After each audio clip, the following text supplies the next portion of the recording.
Tout-Puissant, dans le nom de Jésus-Christ, nous avons ainsi prié, nous disons Amen. Voilà, nous sommes en train donc de continuer, sous-thème sur sous-thème, en ce qui concerne les autres signes de la honte.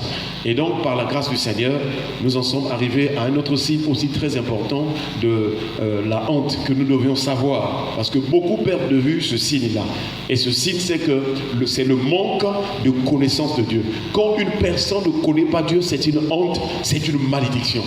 C'est là où, par la grâce du Seigneur, nous sommes en train de voir qu'il faut donc chercher à connaître Dieu. Il faut connaître le Seigneur, parce que le manque de connaissance de Dieu, l'ignorance de Dieu, c'est vraiment de la honte, de la perdition, et aussi c'est la mort. Et à partir donc de 1 Corinthiens chapitre 15, verset 34, il est écrit « Revenez à vous-même comme il est convenable, et ne péchez point, car quelques-uns ne connaissent pas Dieu, je le dis à votre honte. » Voilà donc, frères et sœurs, c'est là où nous comprenons que beaucoup de gens aussi sont dans l'église, mais ne connaissent pas encore Dieu. Beaucoup de gens viennent à la prière, mais ne connaissent pas encore Dieu.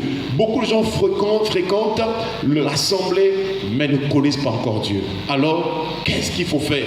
Comment connaître Dieu? Quels en sont les signes? Quelles en sont les significations de la connaissance de Dieu? C'est ce que nous sommes en train de voir. Et le premier signe qui prouve qu'une personne connaît Dieu, c'est le Saint-Esprit.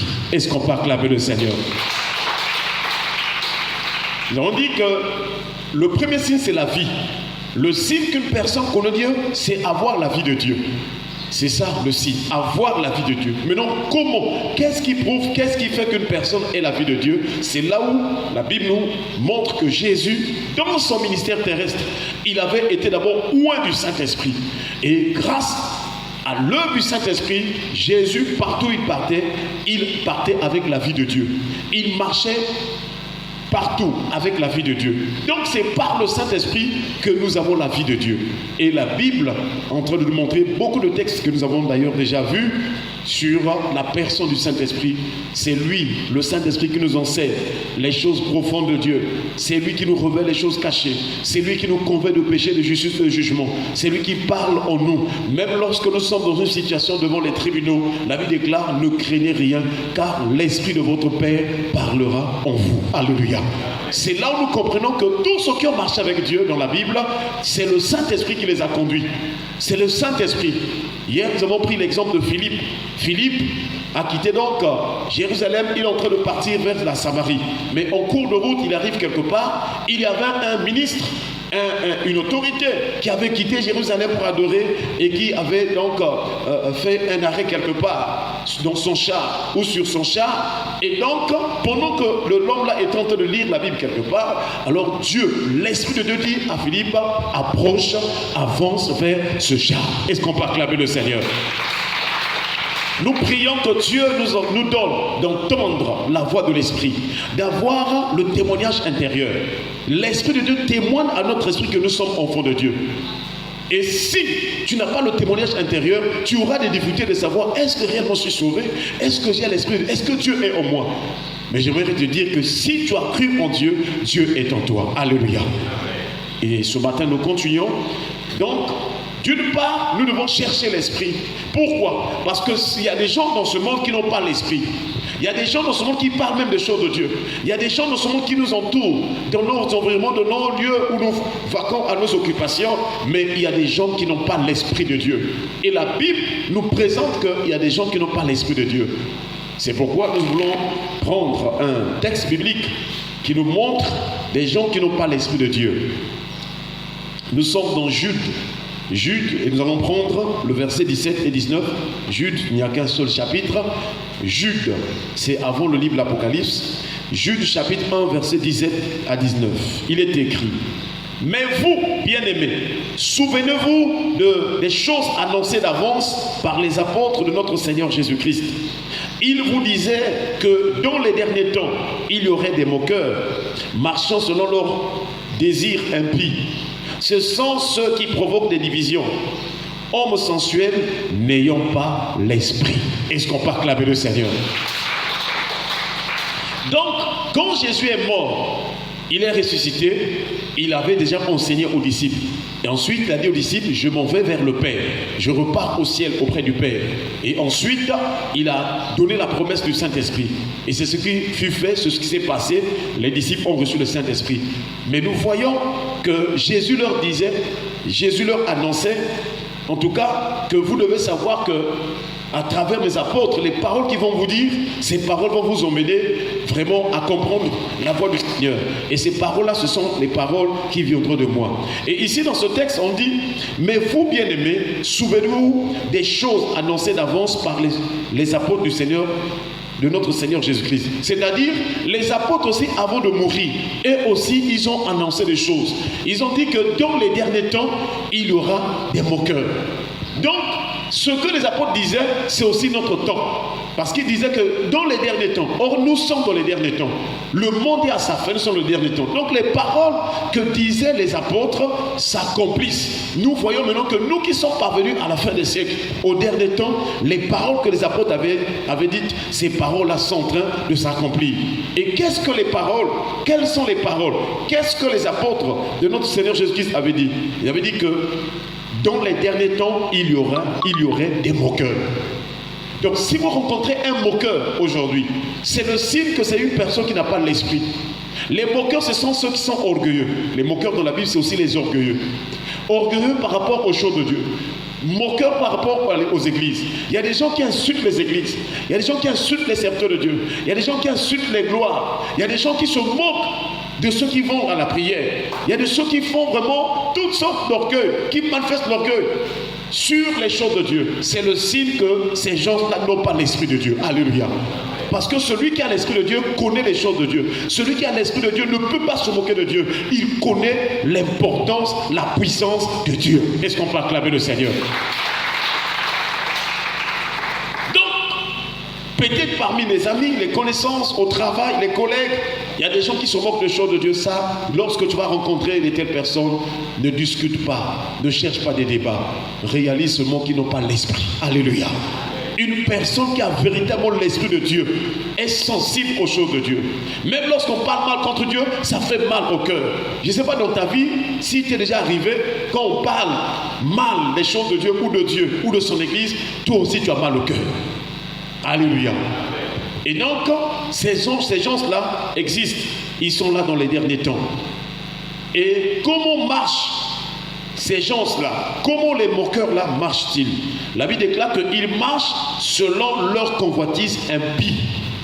Un deuxième signe, non seulement ils sont des moqueurs, mais ils ont des mauvais désirs. Les mauvais désirs. Si tu rencontres une personne qui a des mauvais désirs, la Bible nous dit que cette personne n'a pas l'esprit de Dieu. Même si c'est une personne qui vient à l'église, même si c'est une personne qui t'accompagne, vous partez à l'église, vous écoutez la parole, vous ressortez. Mais si vous voyez dans la vie de cette personne les mauvais désirs, sachez que cette personne n'a pas l'esprit de Dieu. Donc, on nous dit que ces hommes ont des mauvais désirs, des désirs impies. Impie veut dire aussi méchant. Ils viennent, ils peuvent fréquenter les églises ou bien ils sont la famille. Mais lorsqu'ils vont agir, ils vont agir avec méchanceté. Donc une personne qui agit avec méchanceté, là aussi Dieu nous montre que cette personne n'a pas l'esprit. Même si c'est un diacre, même si c'est une diaconesse, même si c'est un évangéliste, même si c'est un pasteur, même si c'est un apôtre, une personne qui agit avec méchanceté, c'est le signe que cette personne n'a pas l'esprit. Est-ce qu'on peut acclamer le Seigneur? Parce que nous avons déjà rappelé que le but de Dieu nous donne son esprit. L'esprit de Dieu vient faire le travail dans notre cœur. Quand l'esprit de Dieu rentre dans le cœur d'une personne, il va commencer à te convaincre de péché. Si tu étais méchant, il va te dire que la méchanceté c'est pas bon, c'est pas bien, c'est pas de Dieu. Il va travailler là jusqu'à ce que tu abandonnes la méchanceté. Alléluia. Si aujourd'hui tu remarques qu'il y a certains péchés que tu as abandonnés, c'est le Saint-Esprit qui t'a aidé et qui t'a conduit pour les abandonner. Et son pas là le Seigneur. C'est la raison pour laquelle nous devons davantage être assoiffés du Saint-Esprit. Tu dois prier le Saint-Esprit davantage pour que les autres péchés qui restent encore, que le Saint-Esprit te donne de les abandonner et quitter. C'est lui notre force. C'est le Saint-Esprit qui nous donne la force d'abandonner un péché. Tu peux écouter la prédication. Tu peux écouter la parole que ça c'est mauvais. Voler c'est pas bon. Mentir c'est pas bon. Tu as écouté. Mais pour vivre cette parole, il faut l'action du Saint-Esprit. Alléluia. Donc lorsque nous écoutons la parole, deuxième chose, nous devons prier le Seigneur pour qu'il nous fasse grâce afin que nous quittions ce péché-là. Et lorsque nous allons prier, le Saint-Esprit, lui, il prend comme le relais. Parce que présentement, c'est lui le consolateur. Jésus est parti, il dit, je ne vous abandonnerai pas orphelin, mais je vous enverrai le consolateur, l'Esprit de vérité. Et c'est l'Esprit de vérité qui demeure avec nous éternellement. Voilà pourquoi tu dois prier le Saint-Esprit pour qu'il t'aide à quitter tous ces péchés-là. Mais les gens qui n'ont pas l'Esprit, ce sont des moqueurs. Ils ont des mauvais désirs. Même parmi tes enfants, les grands enfants bien sûr, à la maison. Si tu vois que l'enfant fait toujours le mal, cet enfant n'a pas l'Esprit de Dieu. Mais que le Seigneur nous aide à prier pour que ces enfants-là reçoivent l'Esprit au nom de Jésus. Ce sont donc des gens qui provoquent des divisions. Un autre signe d'une personne qui n'a pas l'Esprit de Dieu, ce sont les divisions. Il y a des gens qui ont cette vie-là de diviser les autres. Si cette personne rentre dans l'église, elle va diviser. C'est là où nous vous disons que lorsque tu entends une personne avec qui nous prions ensemble te dire des choses contraires de ce qu'on prêche, cette personne n'a pas l'Esprit. Parce que celui qui divise, c'est le diable. Dieu construit, Dieu réconcilie, Dieu, il construit, il bâtit, mais le diable, il divise. Satan, il divise les familles, il divise les églises, il divise les frères, il divise les sœurs. Il ne faut pas accepter la division, ce n'est pas une bonne chose. Tu vas voir seulement un tel, de toute façon, allez, je sors de cette famille-là, on se divise. Si toi tu as l'habitude de dire cela, tu as un problème spirituel. Que le Saint-Esprit t'aide. Alléluia. La division n'est pas de Dieu. C'est le diable qui est celui qui divise. Et je pense que parmi les significations de Satan ou du diable, il y a, je crois que c'est le diable veut dire celui qui divise. Et Satan veut dire celui qui calomnie. Donc la calomnie et la division vont ensemble. Attention, attention. Et donc, le signe de ces personnes qui n'ont pas l'Esprit, c'est qu'ils apportent des divisions. Pourquoi nous disons ces choses? Parce que peut-être que là où tu te trouves, toi aussi tu avais un esprit de diviser les autres. Tu prends ce problème-là, tu vas apporter, tu vas parler avec cette sœur-là. Tu prends ce problème, tu vas encore rapporter là-bas. Et les deux personnes se divisent. Sache qu'il y a un problème spirituel. Tu es en train de faire l'œuvre du diable. Malheureusement, lorsque tu divises les gens, toi aussi, tu seras donc divisé. Tu seras donc perdu. Parce que le diable pousse les gens au péché afin que ces gens-là meurent dans le péché. Mais si tu es sage, tu dois refuser les choses du diable. Est-ce qu'on peut acclamer le Seigneur? Le plus grand combat dans notre vie, le plus grand combat, la plus grande bataille, c'est de refuser de faire la volonté du diable. Je vous assure, tous les jours, il faut prier pour refuser de faire la volonté du diable. Parce que le diable, il a la capacité de soumettre les gens à sa volonté. Le diable, même si tu pries pour toi, oh non, tu parles en langue, lui, il veut chercher seulement que tu fasses sa volonté. Or, toi, maintenant, il faut avoir le discernement, il faut voir la parole de Dieu, qu'est-ce que Dieu dit. Et tu refuses. Lorsque tu réussis à refuser la volonté du diable et que tu es en train de faire la volonté de Dieu, tu es béni. Et tu es vraiment sur la bonne route. Tu es en train d'aller vraiment en faisant la bonne course. Alléluia. Donc le grand combat de notre vie, c'est ça. Lorsque nous allons sortir du culte là, le diable voudra te conduire à pécher. Parfois il voudra te pousser à insulter, à se fâcher contre les gens, à fermer vraiment, à garder dans où le cœur. C'est-à-dire que tu es mal au cœur contre une personne. Il voudra te faire cela. Il utilise des traits enflammés. Il utilise des choses qu'il envoie. Il t'envoie parfois une mauvaise pensée. Il t'envoie parce que... Donc quand ça touche ton esprit, vient ton cœur. Allez, toi je commence à te comporter comme lui, le diable. Or, lorsque tu ressens quelque chose de mauvais, de mal, il faut rejeter cela par la prière. Le but de la prière, c'est de rejeter, c'est de chasser les œuvres du diable. Est-ce qu'on peut acclamer le Seigneur? Voilà pourquoi en tout temps, en toutes circonstances, prie. C'est la prière qui va te donner, la prière de la foi bien sûr, va te donner la force de sortir du trou, de sortir de la fosse, de briser les chaînes. Même si tu es en cours de route, apprends à prier. Dès que tu ressens quelque chose de mal, Seigneur, pardonne-moi. Seigneur, enlève. Seigneur, Saint-Esprit, délivre-moi de cette chose. Et hier, nous avons vu que le Saint-Esprit est en nous pour nous apprendre à dire Abba Père, à crier Abba Père. Donc chaque fois, n'oublie pas d'invoquer le Seigneur. Pour terminer, chers frères et sœurs, ces gens-là, la Bible déclare, ce sont des gens sensuels. Les gens qui n'ont pas l'esprit sont sensuels. Sensuels veut dire ils sont charnels. Tout ce qui est la chair, ils ramassent. Ils ramassent, ils acceptent. Tout ce que la chair présente là, les plaisirs, les désirs, la musique, les boissons, en tout cas tout ce que la chair donne là, les goûts de la chair là, les plaisirs là, les gens qui n'ont pas l'esprit de Dieu aiment la chair. Donc si tu viens souvent à l'église, tu écoutes la parole depuis un bon bout de temps et que tu aimes encore la chair, tu as encore un problème spirituel, tu n'as pas l'esprit de Dieu. Mais nous prions que le Seigneur nous aide cette année. Que, vous savez, avec Dieu, il faut prendre la décision. Il faut prendre l'engagement. Il faut dire que non, moi je ne dois plus suivre telle voie, je dois suivre Dieu. Alléluia. Il faut décider. Si tu n'arrives pas à décider, c'est grave. Aussi longtemps que tu ne vas pas prendre une résolution, le diable continuera à t'imposer les mauvaises choses. Il faut décider. Et ça marchera. Donc, la vie charnelle, c'est une vie qui montre que la personne n'a pas l'esprit. Et c'est grave. Pour terminer donc, on précise que en n'ayant pas l'esprit. Voilà les quelques signes des gens ou des hommes qui n'ont pas l'esprit de Dieu. Des personnes qui n'ont pas l'esprit de Dieu d'après ce texte biblique.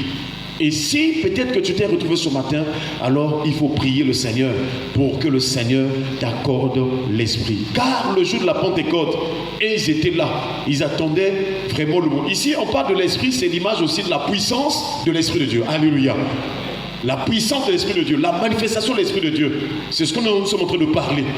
Mais tout croyant, toute personne qui a cru en Jésus, l'esprit de Dieu vient en lui. Maintenant, la manifestation, le travail de l'esprit, la conduite de l'esprit dans la vie de cette personne, parfois ça manque. Parfois l'esprit te dit des choses, mais toi tu n'arrives pas à faire.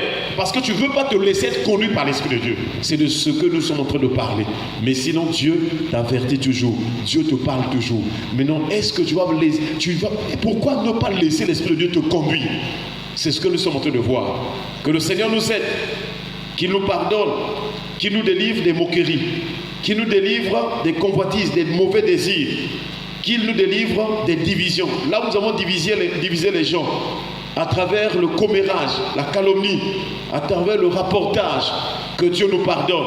Là où nous sommes encore sensuels, nous aimons la chair, nous aimons le péché, le sexe, les choses du monde, que Dieu nous pardonne et qu'il nous donne d'être animés, conduits par le Saint-Esprit, qui nous donne la sensibilité, la soif du Saint-Esprit, que la puissance de la parole de Dieu remplit ton cœur de la soif du Saint-Esprit, afin qu'en tout temps, en tout lieu, en toutes circonstances, que tu cherches à vivre selon l'Esprit et non selon la chair. Que toutes les affections de la chair soient anéanties ce matin, au nom de Jésus. Que tous les plaisirs, les désirs de la chair soient neutralisés et que le Seigneur t'accorde la grâce de vivre, de marcher selon les œuvres et les désirs de l'Esprit. Amen. Est-ce qu'on peut acclamer le Seigneur?